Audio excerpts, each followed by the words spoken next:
تنها در ایالات متحده آمریکا ساختمان بیناها در 3 سال آخر 1.5 برابر زیاد شدند و حاضر باشند زیاده از 6 میلیون بنا ساخته شدگی هستند. شما تنها فکر کنید همه که در دنیا چقدر بنا هستند و از جهت حجم خود باشند هم آنها خیلی گوناگون هستند. خوش آمدید دوستان، شما در کانال تیل بلاگ تیجی میباشید و امروز ما با شما از بینای پسترین سر کرده تا بینای بلندترین روی دنیا را دیده میبریم. نیم متر انا همین قدر بلندی خانچه مایده برای لختک ها و در کمش باشد این 200-250 سومونی نرخ دارد و خانه سگ باشد بلندیش 1 متر است. اکنون میگذاریم به خانه آدم ها. از همه خانه مایده برای آدم که در شهر تورنتو کانادا جای گرفته شده است 2 متر و 30 سانتی متر بلندی دارد. اما گراژ بعضیا که برای ماشین ساختند 2.5 متر می باشد که از بعض خانه بلند است. اما اگر شما در حولی خود زندگی کنید وای باز هم بلندتر می باشد 3.5 متر. و عادتا بلندی پتالوک کوارتیرا پست است. برای همین باشد بیناهای 5 آشیانه بلندیشان 15 متر است. بیناهای 9 آشیانه باشند 27 متر، 12 آشیانه 40 متر و 16 آشیانه 50 متر بلندی دارند. و بینای بلندترین گازپروم SSSR باشد 63 متر بلندی دارد. آخرین بینای کهنه می باشد نظر به پاروسی که در مینسک بلاروسیا جای گرفته است و 133 متر بلندی دارد. و همنام این بنا که در کیف جای گرفته است 3 متر دیگر بلندتر 136 متر.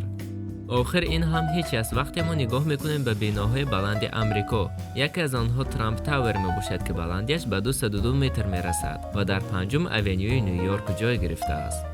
و شاید در حیرت افتید اما بنا بلندترینی که جناب ترامپ ساختند این در تورنتو می باشد. گستینیسه بین المللی 277 متر بلندی دارد. اما این هم دومین بنا بلندترین در کانادا می باشد. یکمینش فرست کندی پلیس می باشد که بلندیش 290 متر است. اما این پست است نسبت به بناهایی که در شهر مسکو روسیه جای گرفتند. بنای وستاک بلندیش به 374 می رسد. برای همین با این بلندی این باشنیا یا گویم بنا از همه بلندترین در اروپا حسابیده شد. ولی این بنا رکورد خود را از دست داد. برای آنه که چند ماه پیش در سنت پترزبورگ ساختمان بنای لختت سنتر به انجام رسید و بلندی او باشد به 462 متر می رسد. خیلی بلند می باشد همتونه. اما این هم کم است نظر به بنای تایبه 101 بنای بلندترین تایوان که بلندیش 509 متر می باشد خیلی ساختمان وزنین است. او با دولنی خود به گروند 2 زمین جنبی را به وجود آورد. بسیاری ها فراموش میکنند بنایی را که در چیکاگو جای گرفته است و 527 متر بلندی دارد. نظر به دیگر بناهای بلندی که نو ساخته شدند این بنا باشد قریب نیم عصر پیش ساخته شده است.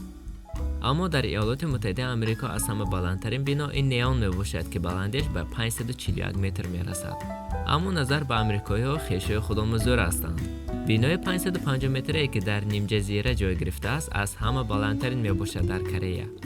در خطای باشد 599 متر بنا جای گرفته است که مرکزی بین المللی مولوی می باشد. اما فراموش نمیکنیم بنایی که در مکزیکو جای گرفته است این یکی از 3 بنای بلندترین می باشد که بلندیش از 600 متر گذشته است. 601 متر. بنای شانگهای باز هم بلندتر است. 632 متر. شما حتی فکر کنید این بنا در جای ایستاده است که قریب 30 سال پیش در آنجا مردم برنج می‌کاریدند. آنها این را ترقیات میگویند. اما درباره ترقیات با عرب‌ها سپار کردن در کار نه. اینها از همه بنای بلندترین را در دنیا ساختند. آخر همچنان بلند که پگاه خطایی‌ها به اینها میرسانند. برج خلیفه 828 متر، 163 آشیانه و 57 تا لیفت. این همه 500,000 تن وزن دارد.